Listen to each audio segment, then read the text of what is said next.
You see, this is what I call black excellence.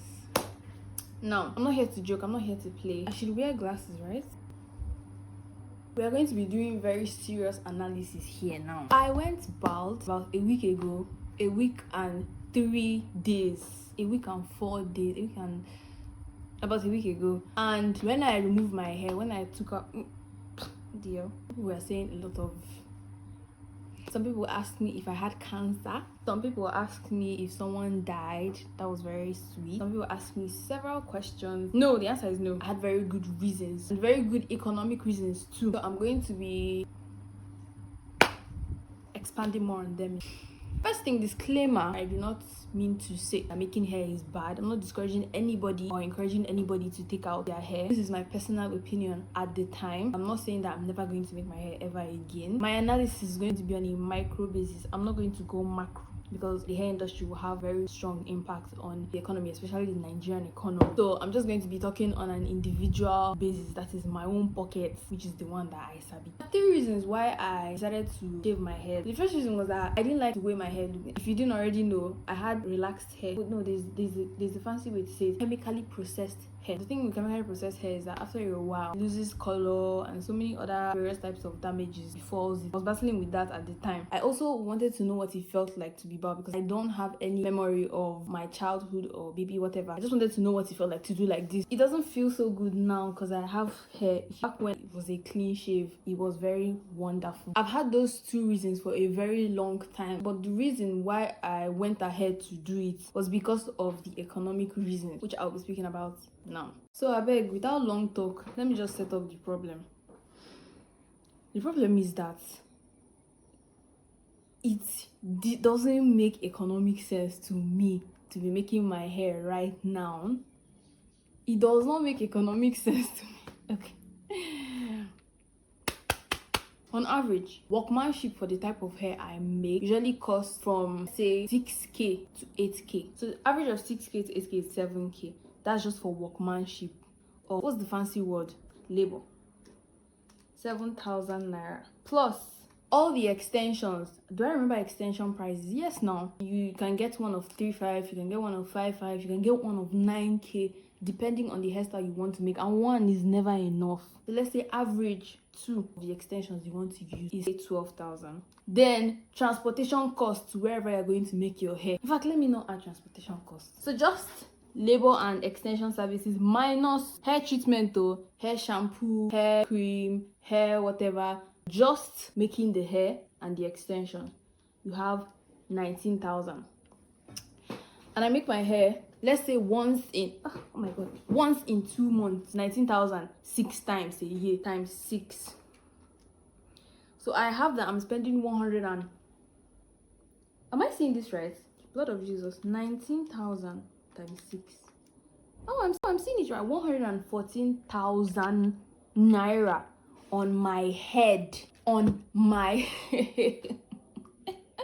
On my head. This is me. I'm not a model. I'm not a hair model. I don't make the hair and somebody pays me for making the hair. This is just the setup of the problem. The fact that I'm spending over 100,000. We've not talked about the conditioner, the shampoo, the dermato. We've not talked about all clips, the hairband, the scrunchie, the bonnet. We've not talked about all those other hair things that you just have to use. When I had to sit down and just look at this thing, it hit me in the wrong way. Let's talk on the economic aspect of this. The first thing is the structure of the hair industry in the first place. The hair industry is so toxic to me. I don't like using the word toxic. On many occasions, I felt like just crying. Just, God help me. God help me. Because the type of suffering I saw in making my hair. Look on the pricing. Hey God, the outrageousness of the pricing. Tell me why I will come to my house, I will make a hair of 3,545,5k, and I will go to school and I will see that they are charging 7k, 8k, 9k. Tell me why the other time I went to make braids and they were charging me 15k. What the hell? What the hell? the non-uniformity of price is a very real cost issue, because that erodes my disposable income. If I have a plan as a student that this is how much I'm supposed to spend, it erodes it, because if I make a plan of 5k and I come here and you are charging 10k, I now have to spend less on important things to channel that money to making my hair, which sometimes you even see the way I said making my hair is even painful to me. That's just one aspect. And we now have the fact that most of them are now wicked.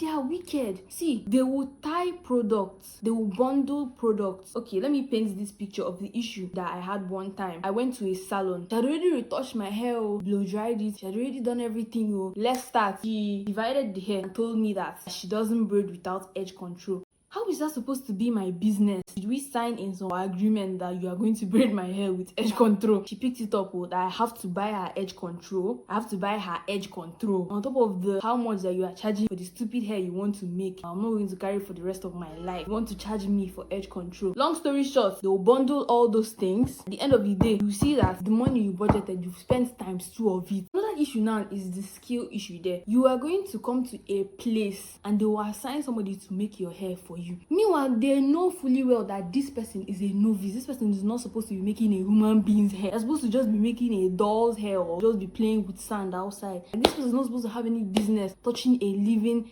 thing's hair. Oh, she can do it though. She can do it. She's the best. After spending 6, 7, 8 hours making your hair, somebody will now come and destroy every sense of uniformity, aesthetic, everything destroyable on your hair after wasting your time, and they will expect you to pay. The next point is something called the sunk cost fallacy. The sunk cost fallacy is our tendency to follow through with something that we've already invested heavily in, be it time, money, effort, or emotional energy, by the decision lab. Let me tell you, they know. You see these people that are making your hair, they are cutting your hair, whatever, they know fully well the time that you are investing in them. Tell me why what you ordered versus what you got thrives in the hair industry. Tell me why I will pay you, show you what you should do for me. You will do nonsense. When they're telling you what type of thing is this, you'll be looking. And they know, because after looking, they know that you're going to go. They know that you're not going to spend that amount of time again. And they will never refund you, because they also spend their time doing that rubbish. So the amount of sunk costs is just very painful, that you invest so much, and because of the awareness of how much you invested, it's so hard to take it back. You cannot come and say, oh, let me take out this hair. Before you can plan a hair day again, bring out that amount of money, you not carry what you don't like. So I just unsubscribe from that. Another thing is my personal finance. That's the last point. Personal finance is the one that affects us both, because I'm sure we've all experienced your hair is not old, and then you now have to make your hair, and then you now have to budget for making your hair, and then it's like, imagine 104. How much did I calculate at the beginning of this video? Now, a lot of people made this argument that your hair can take you places, the sense of professionality, and people respect. Whomever values me because of my hair should not even value me in the first place. That is what I've been trying to achieve, because I don't peg myself as somebody that will come and the only thing I have to offer to you is my aesthetic. If my hair is what is going to make me get a job, please and thank you, keep your job. Not having hair didn't make me ugly. It's funny if you watching this video actually thinks I'm ugly, then it's going to be very funny. Yes, I'm sure I'm going to miss all the privileges, because believe it or not, pretty privilege is very real, especially if you're somebody that goes out every day. Some people can just help you just because they think you are, easy on the eyes.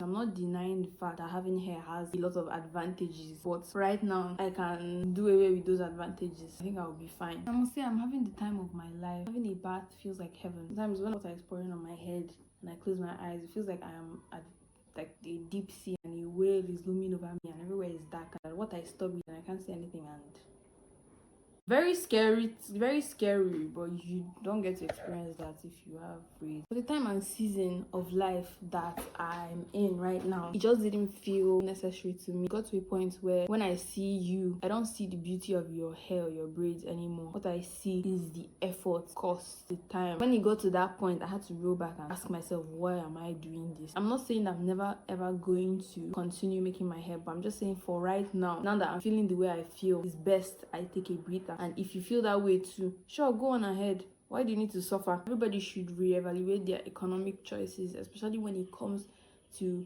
standards like this. As a girl, you must do this, you must do that. You must not do anything, my sister. You mustn't.